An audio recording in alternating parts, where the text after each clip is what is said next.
अस्सलाम वालेकुम। मैं हूं आप लोगों का टीचर मुदस्सर इशफाक रेहान और आप लोगों को Rehan science school and college के प्लेटफॉर्म से वेलकम कहता हूं। उम्मीद करता हूं कि तमाम के तमाम स्टूडेंट्स खैर आफियत से होंगे। तो जो लास्ट टाइम हम लोगों ने कल जो हमारी क्लास हुई थी वो थी नाइन्थ क्लास की। नाइन्थ हम लोगों ने नाइन्थ क्लास का लेक्चर देखा था, चैप्टर नंबर 1, जिसमें हम लोगों ने चैप्टर नंबर 1 के बोर्ड के अकॉर्डिंगली जितने भी इंपॉर्टेंट शार्ट क्वेश्चन थे वो सारे के सारे हम लोगों ने डिस्कस किए थे और मैंने आप लोगों को कोशिश की थी कि मैक्सिमम चीज़ें जो है वो समझा दूं, बता दूं। तो कल का चैप्टर तो हमारा हुआ ख़त्म। और जो आज हमारा लेक्चर है, आज हम लोग डिस्कस करेंगे नाइन्थ क्लास को चैप्टर नंबर 2।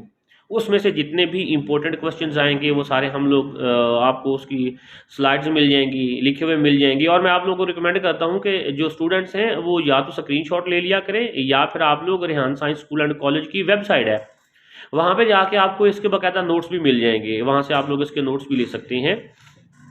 तो चलें, देर नहीं करते, मैं अपने लेक्चर की तरफ चलता हूं और आप लोग जल्दी के साथ Rehan science school and college के यूट्यूब चैनल को सब्सक्राइब कर लें, लाइक कर लें, शेयर कर लें। फिर वही बात है, जितने ज़्यादा लोगों तक आप मैसेज कन्वे करेंगे, जैसे मैं आप लोगों की आसानी के लिए, आप लोगों को फ़ायदा देने के लिए टाइम निकाल के ये वीडियोस लेक्चर शूट करता हूँ, ऐसे ही आप भी कोशिश करें कि जितने लोगों का भला हो सकता हो, जितने स्टूडेंट्स को फ्री के अंदर ये इंफॉर्मेशन मिल सकती हो, फ्री के अंदर लेक्चर्स मिल सकती हूँ, तो उनको आप ये लेक्चर डिलीवर करिए, उनको लिंक सेंड किया करें।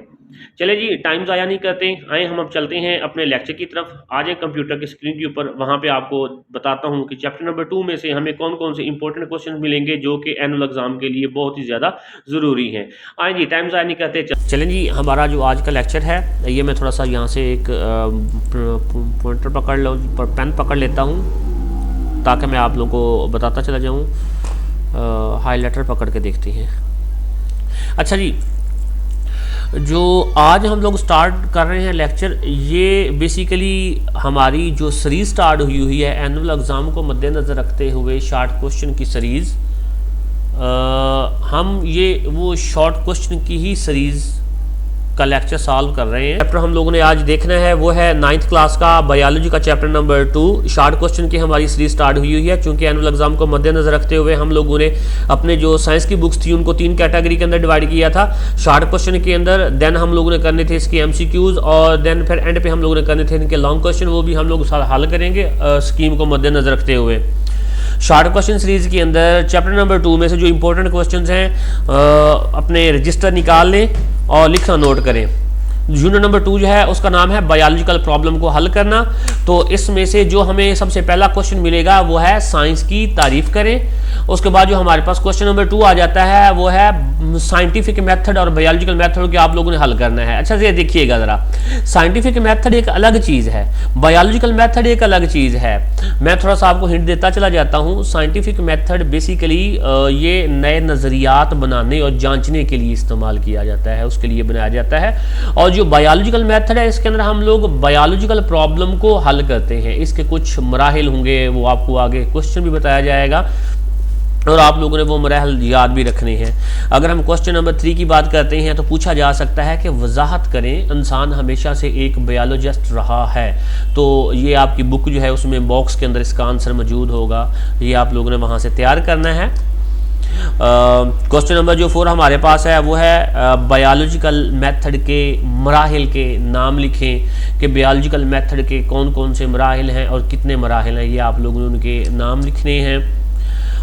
देन बायोलॉजिकल प्रॉब्लम की डेफिनेशन पूछी जाती है, याद रखिएगा ये बड़ा इंपॉर्टेंट क्वेश्चन है, इसको मैं हाईलाइट कर रहा हूँ। ये पेपर के अंदर लाजमन तौर पे देख लें, ये क्वेश्चन आता होता है।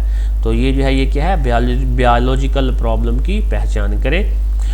अगर हम नेक्स्ट क्वेश्चन की तरफ आएँ तो पूछा जा सकता है कि मुशाहिदात से क्या मुराद है और ये कैसे किए जाते हैं। दोनों चीज़ों को बयान करना है। ये ना हो कि बस आप मुशाहिदात की डेफिनेशन याद कर लें और ये ना बताएं कि इसके लिए कितनी हिस्सें इस्तेमाल की जाती हैं। मतलब आपने प्रॉपर जवाब देना है बोर्ड की को मद्देनजर रखते हुए। बोर्ड की जो की है उसकी मैं एक अलग वीडियो बना दूंगा जिसमें आप लोगों को बताया जाएगा कि बोर्ड वाले जो सवाल करते हैं उसका कितना जवाब होना चाहिए। अगर हम नेक्स्ट क्वेश्चन की तरफ आते हैं तो हमसे पूछा जा सकता है माहिती मुशाहिदात और मिकदारी मुशाहिदात की तारीफ़ करें, मिसाल दें। आप लोगों ने इनकी डेफिनेशन करनी है, डेफिनेशन करके देन आप लोगों ने मिसाल देनी है। और याद रखिएगा अगर आप लोगों ने ये आंसर दे दिया ना कि माहिती मुशाहिदात मिकदार, या ये आंसर दे दिया कि मिकदारी मुशाहिदात माहिती मुशाहिदात से ज़्यादा दुरुस्त क्यों माने जाते हैं, तो देन बोर्ड वाले नंबर आप लोगों का काटेंगे, ये बात याद रखिएगा। नेक्स्ट क्वेश्चन की तरफ आते हैं। नेक्स्ट क्वेश्चन हम लोग से पूछा जा सकता है कि हाइपोथेसिस की तारीफ करें, एक अच्छे हाइपोथेसिस की खूबियां बयान करें। तो ये आप लोगों ने खूबियां भी इसकी याद रखनी है, ये भी एक इंपॉर्टेंट क्वेश्चन है। उससे नेक्स्ट जो क्वेश्चन है वो पूछा जा सकता है डिडक्शन से क्या मुराद है, तो आप लोगों ने डिडक्शंस के बारे में बताना है।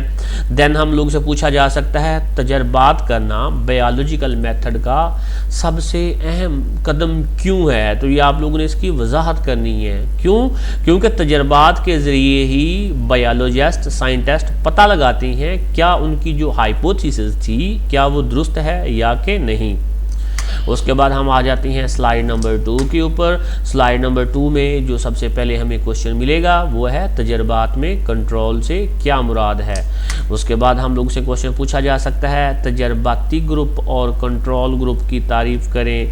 देन हम लोगों से पूछा जा सकता है कि नताइज का खुलासा कैसे किया जाता है, ये आप लोगों ने बताना होगा कि जो वो एक्सपेरिमेंट के दौरान जितने भी वो कंक्लूजन्स निकालते हैं तो जो उनके पास नताइज आते हैं उनका खुलासा कैसे करना है। उसके बाद हम लोग से पूछा जा सकता है नताइज की रिपोर्टिंग से क्या मुराद है, ये भी याद रखिएगा। नताइज की रिपोर्टिंग ये भी एक अहम क्वेश्चन है और इसको साइंटिफिक मेथड का एक अहम जुज़्व भी माना जाता है, आप लोगों ने इसकी वजाहत करनी है।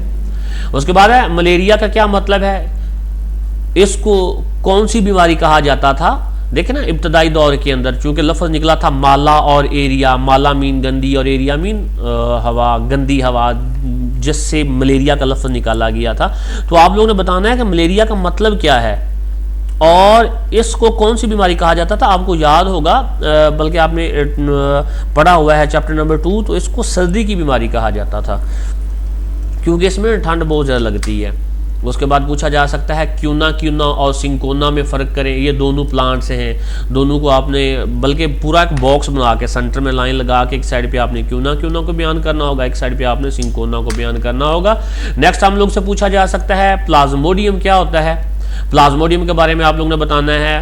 प्लाज्मोडियम ये वही जरासीम है, ये वही माइक्रोस्कोपिक ऑर्गेनिज्म है जो मलेरिया का सबब बनता है। उसके बाद हम लोग से पूछा जा सकता है मलेरिया के बारे में बनाए जाने वाले 4 मुशाहिदात लिखें, तो ये आपने 4 मुशाहिदात लिखने होंगे। इसके बाद पूछा जा सकता है इनक्यूबेशन पीरियड, बड़ा इंपॉर्टेंट क्वेश्चन है इनक्यूबेशन पीरियड, ये कई बार पेपर के अंदर आ चुका हुआ है। तो आप लोगों ने इनक्यूबेशन पीरियड की वजाहत करनी है कि इनक्यूबेशन पीरियड क्या होता है। तो आप लोगों को मैं थोड़ा सा कॉन्सेप्ट देता चला जाता हूं, बाकी आपको अपनी सीरीज के अंदर इसके आंसर मिलेंगे। इनक्यूबेशन पीरियड मीन पैरासाइट का जिस्म में दाखिल होने और उसकी अलामात ज़ाहिर होने तक का जो दरमियानी वक्फा है उसे इनक्यूबेशन पीरियड कहते हैं। थोड़ी सी इसकी मैं वजाहत करता हूँ। जैसा कि आप लोगों ने पढ़ा होगा कि 100 पीपल थे जो मलेरिया के अंदर मलेरिया का शिकार थे, उनके ऊपर एक्सपेरिमेंट्स किए गए थे और इसके अलावा 100 पीपल दूसरे भी थे जो बिल्कुल ठीक थे। तो जो जिनको मलेरिया था उनका जब एक्सपेरिमेंट के जरिए देखा गया तो उनके अंदर तो प्लाज्मोडियम मिला ही मिला था, लेकिन जो 100 जिनको मलेरिया नहीं था उनमें से भी आपको याद होगा 7 पीपल ऐसे थे कि जिनको मलेरिया था, मीन के उनके अंदर प्लाज्मोडियम मौजूद था लेकिन वो मलेरिया, उनको अभी तक मलेरिया हुआ नहीं था, मीन के उसकी सिम्टम्स जो है अलामात ज़ाहिर होना शुरू नहीं हुई थी। तो यही वो इंक्यूबेशन पीरियड है, मीन के जब कोई जरासीम बॉडी के अंदर इंटर हो जाता है और अपनी अलामात ज़ाहिर करने तक का जो उसका दरमियानी वक्फा होता है उसे इंक्यूबेशन पीरियड कहा जाता है। इंशाल्लाह ये नेक्स्ट वीडियोस के अंदर आप लोगों के साथ में ये सीरीज स्टार्ट करूंगा जिसके अंदर आप लोगों को मैं आंसर दूंगा। उसके बाद में एक और सीरीज स्टार्ट करूंगा जिसमें आप लोगों को बाकायदा हर लेक्चर दिया जाएगा। उसके बाद अपने क्वेश्चन की तरफ आते हैं, टॉपिक से हटते नहीं है। तो जो नेक्स्ट हमारा क्वेश्चन है वो है डॉक्टर F.A. किंग ने कितने मुशाहिदात पेश किए थे, इसमें से कोई से आपसे 3 पूछे जा सकते हैं, 3 आप लोगों ने लिखने होंगे।